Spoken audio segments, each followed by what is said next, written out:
Hello दोस्तों, स्वागत है आपका एक और नए वन शॉट के साथ में। बच्चे कमेंट्स कर रहे हैं 11 तारीख से पेपर है, तो भैया पेपर मतलब बी डिकेडेन जिंदाबाद। अब करेंगे क्या हम लोग आने वाले 10-15 दिन हमने सेकंड का बहुत कंटेंट दिया, फोर्थ का सिक्स्थ का कंटेंट आदमी को सबसे ज्यादा चाहिए है, सेकंड का भी चाहिए है। तो वो क्वेश्चंस जो पेपर में डायरेक्ट आते हैं वो क्वेश्चंस अब हम आपको कराने वाले हैं। जैसे आज की इस वीडियो में हम लोग 10 मोस्ट वांटेड क्वेश्चंस कवर करने वाले हैं। तो अगर आपके पेपर डिस्क्रिप्टिव होंगे तो मेरे भाई, अगर ऐसी हम 7 वीडियोस भी दे पाए तो 60 से 70 क्वेश्चंस आप तक पहुंच जाएंगे, उसके बाहर पेपर नहीं आएगा, हम गारंटी ले रहे हैं मेरे भाई। ठीक है, तो जो डिस्क्रिप्शन में प्लेलिस्ट अपनी चल रही है 90 दिन वाली, उसी में ये सारी वीडियोस हम ऐड करते रहेंगे। आपका काम ये है कि जो जो हम पढ़ा रहे हैं उसे पढ़ते रहो, इसके बाहर पेपर नहीं आएगा मेरे भाई। ठीक है, चलो शुरू करते हैं। फोर्थ सेमेस्टर जूलॉजी के वन शॉट में जो सबसे पहला क्वेश्चन हमने लिया है आज, वो क्या है? Role of DNA modifying enzymes. देखो मेरे भाई, ये पहली यूनिट है, हर यूनिट से हमने कुछ क्वेश्चंस उठाए हैं। यूनिट 1 से 2 से 3 से 4 से 5 से जहां जहां से इंपॉर्टेंट बनते हैं वो सब उठाए हैं, और यूनिट का नाम भी लिख रखा है भाई। तो हमने आपको पहली यूनिट का वन शॉट कराया था, हमने आपको बताया नाम क्या है इसका, डीएनए मॉडिफाइंग एंजाइम्स, यानी डीएनए को काटना, जोड़ना, मॉडिफाई करना, वेक्टर को लेके आना, रिकॉम्बिनेंट तरीके से नए एंजाइम को बनाना, रिकॉम्बिनेशन करवाना, इसे ही हम लोग डीएनए मॉडिफाइंग एंजाइम कहते हैं मेरे भाई। सही है। तो पूछ रहा है कि इसका रोल क्या है, तो रोल क्या होगा DNA modifying enzyme gene cloning में। जीन क्लोनिंग क्या होता है आपको बता चुके हैं।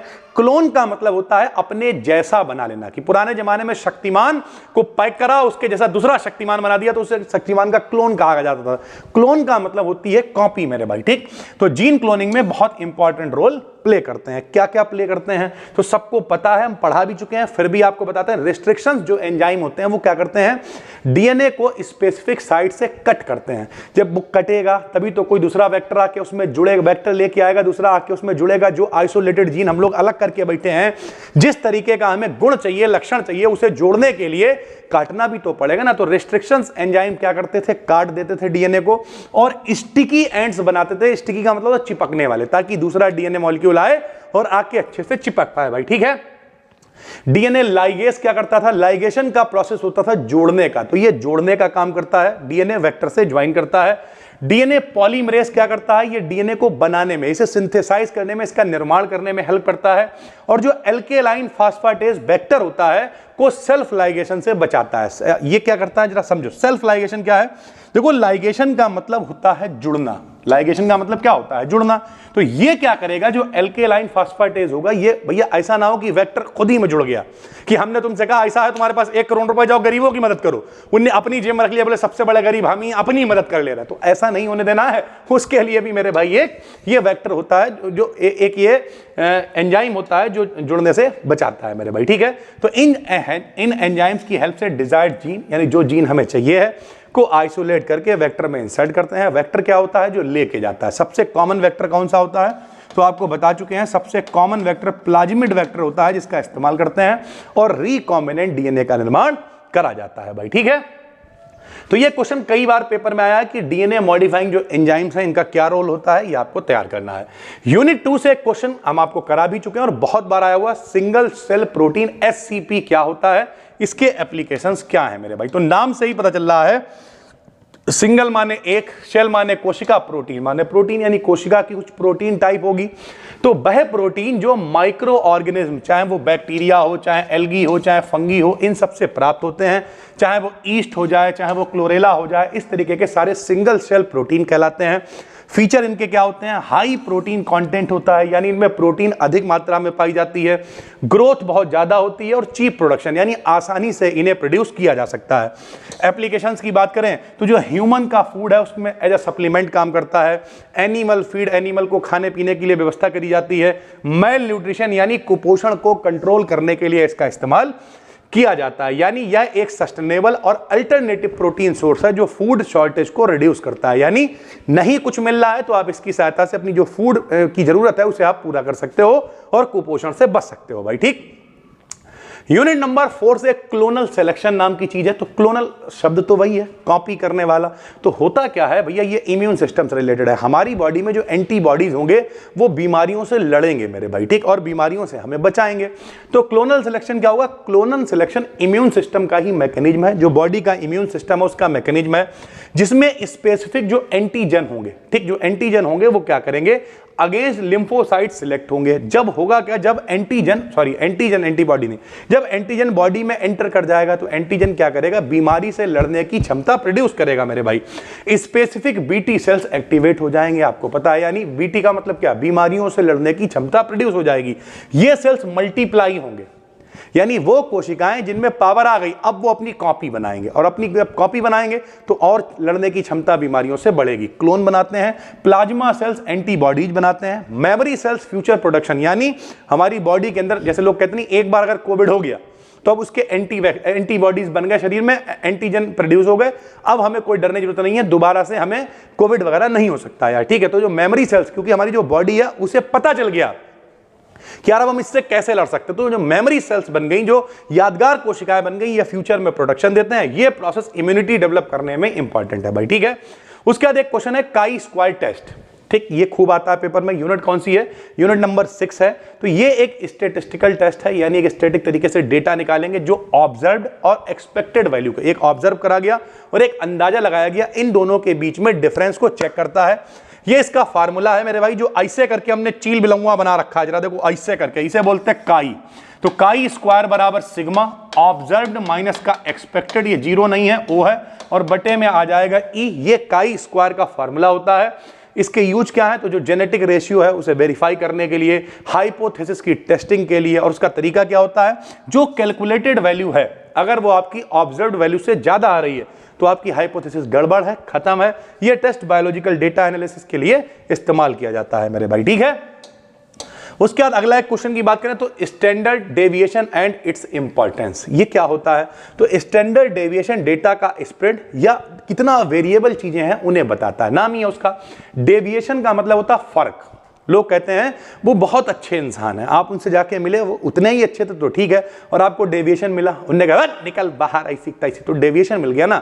तो डेविएशन का मतलब होता अंतर कितना है। तो ये स्टैंडर्ड डेविएशन का मतलब है, स्टैंडर्ड का मतलब होता मानक, मानक से कितना फर्क है, कितना वेरिएबल है, उसे बताने के लिए, डेटा को बताने के लिए इसका इस्तेमाल करते हैं। फॉर्मूला क्या होता है, सिग्मा बराबर अंडर रूट सिग्मा। अब कुछ लोग कहेंगे ये आप 2 बार सिग्मा क्यों बोल रहे हो मेरे भाई, तो ये सिग्मा है सिंबल, और ये सिग्मा का मतलब होता है जोड़, एडिशन मेरे भाई, ठीक है।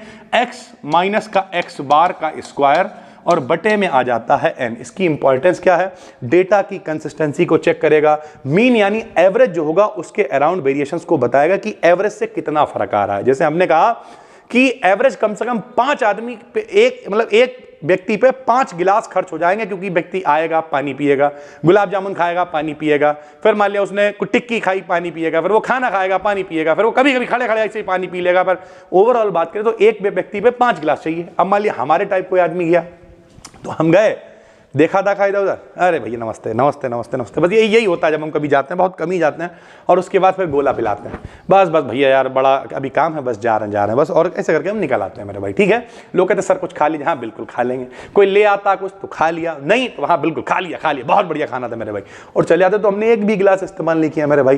तो इसका मतलब एवरेज से डेविएशन हो गया 5, बाकी सब 5 इस्तेमाल कर रहे थे। या कोई ऐसा आया उनने पता 20 गिलास इस्तेमाल कर, रायता भी उसी में भर भर के पी रहा है, तो ऐसा भी हो सकता है। तो ये डेविएशन है, डेटा को है कितना जो मीन वैल्यू है उससे कितना वेरिएशन है उसे बताता है। अगर लो एसडीए की वैल्यू आएगी मेरे भाई, जो डेविएशन होगा वो लो होगा तो डेटा कंसिस्टेंट होगा, और अगर हाई डेविएशन होगा तो डेटा स्कैटर्ड यानी बिखरा हुआ होगा। लो का मतलब कम डेविएशन यानी लगभग मामला ठीक है, और हाई का मतलब बहुत ज्यादा फैला हुआ, स्कैटरिंग मतलब होता है फैला होना, यानी डेटा बहुत ज्यादा फैला हुआ होगा। रिकॉम्बिनेंट डीएनए शॉर्ट में बहुत बार आता है, बता चुके हैं आपको। एक डीएनए है जिसे हमें अच्छा बनाना है तो उसे काटना पड़ेगा, कुछ और अच्छा उसमें जोड़ना पड़ेगा, इसे ही हम लोग रिकॉम्बिनेंट डीएनए तकनीक कहते हैं। ये वो डीएनए मॉलिक्यूल होता है जो डिफरेंट सोर्सेस के डीएनए फ्रेगमेंट्स को, यानी अलग अलग सोर्सेस से डीएनए के फ्रेगमेंट्स उठा के लाते हैं, कंबाइन करके बना देते हैं। इसमें डिजायर्ड जीन, जो हमें लक्षण चाहिए, जिस तरीके की हमारी इच्छा है, को वेक्टर यानी प्लाज्मिड में इंसर्ट करते हैं। एंजाइम्स का यूज करके, कौन से, लाइगेज एंजाइम के लाइगेशन प्रोसेस का इस्तेमाल करेंगे। ये जेनेटिक इंजीनियरिंग और जीन क्लोनिंग में इस्तेमाल किया जाता है मेरे भाई, ठीक है। यानी ये कोई डीएनए मॉलिक्यूल है, हमें उसे और अच्छा करना है, तो हम कोई दूसरा डीएनए होगा उसे वेक्टर की मदद से, प्लाज्मिड की मदद से उठा के लाएंगे, इसे रेस्ट्रिक्शन एंजाइम की सहायता से काटेंगे और उसे लाके इसमें जोड़ देंगे, और इस तरीके से इसकी प्रोडक्टिविटी को बढ़ा लेंगे। रिकॉम्बिनेंट डीएनए टेक्निक कहलाती है ये। बायो सेंसर क्या होते हैं मेरे भाई, बायो मतलब जैव, सेंसर मतलब किसी चीज को डिटेक्ट करना, उसके बारे में पता करना। तो बायो सेंसर एक एनालिटिकल डिवाइस होती है जो एनालिसिस करेगी, जो बायोलॉजिकल कंपोनेंट, चाहे वो एंजाइम हो, सेल हो, इलेक्ट्रॉनिक सिस्टम का कॉम्बिनेशन जो पूरा है, उसे ये सेंस करेंगे, ये केमिकल सब्सटेंस को डिटेक्ट करेंगे। इस जैसे एक उदाहरण भी हमने लिख दिया, ग्लूकोज बायो सेंसर होता है जो डायबिटीज के टेस्ट के लिए इस्तेमाल किया जाता है मेरे भाई, ठीक है। फिर सीपीयू एक क्वेश्चन है जो शॉर्ट में कई बार आता है, बता चुके हैं वन शॉर्ट में। सीपीयू माने सेंट्रल प्रोसेसिंग यूनिट, मनुष्य का जैसे मनुष्य का दिमाग होता है वैसे कंप्यूटर का ब्रेन कहा जाता है सीपीयू को। सीपीयू कंप्यूटर का मेन प्रोसेसिंग यूनिट होता है, सारा डेटा वगैरह यहीं पे प्रोसेस होता है, इंस्ट्रूमेंट को प्रोसेस करवाता है, ये ब्रेन ऑफ कंप्यूटर कहलाता है। इसके जो मेन पार्ट्स हैं वो एएलयू है और सीयू है। सीयू फॉर कंट्रोल यूनिट और एएलयू का मतलब अर्थमेटिक लॉजिक यूनिट मेरे भाई, ठीक। मीन यानी वही औसत है। औसत का मतलब क्या होता है, बहुत ही आसान है, जरा समझिए। अगर हम आपसे कहें कि 2, 3, 5, 7, तो इन सबका औसत निकालो तो सबको जोड़ना पड़ता है, यानी पदों का योग, और बटे में 1, 2, 3, 4 लोग हैं तो 4 से भाग दे देंगे पदों की संख्या। तो यानी इस तरीके से औसत चलता है। तो मीन एक स्टैटिस्टिकल मेजर है, यानी एक आंकड़ा है जो डेटा का एवरेज बताता है। तो एवरेज निकालने का तरीका क्या है, ऐसे बार लगा के लिख देंगे। सबको जोड़ने का मतलब ये जोड़ का निशान है तो ये जोड़ हो गया, और बटे में टोटल वैल्यू यानी n हो गई। तो इसे हम लोग मीन कहते हैं, औसत कहते हैं। नीचे लिख भी दिया हमने, सभी वैल्यू का सम, सबको जोड़ देते हैं, divide by total number of observation, जितने नंबर टोटल होते हैं उन सबसे भाग देते हैं, और इस तरीके से मीन वैल्यू को हम लोग निकाल लेते हैं भाई, ठीक है। प्लाज्मा प्रोटीन्स क्या होते हैं, तो ये ब्लड में प्लाज्मा आपको बता चुके हैं, तो ये ब्लड प्लाज्मा में प्रेजेंट प्रोटीन होते हैं। इनके प्रकार निम्न है, एल्बुमिन हो गया, ग्लोबुलिन हो गया, ठीक है, फाइब्रिनोजेन हो गया। इसके फंक्शंस क्या है, तो ऑस्मोटिक प्रेशर को मेंटेन करेगा, जो परासरण दाब है उसे मेंटेन करता है, इम्यूनिटी को बढ़ाता है, ब्लड की जो क्लॉटिंग हो रही, रक्त का थक्का जम रहा है उसमें इंतजाम में व्यवस्था करता है। तो इस तरीके से प्लाज्मा प्रोटीन काम करता है भाई, ठीक है। ये 10 वो क्वेश्चंस हैं जो लगभग पेपर में 1-2 आपको दिख ही जाते हैं, 2-3 आपको दिख ही जाते हैं।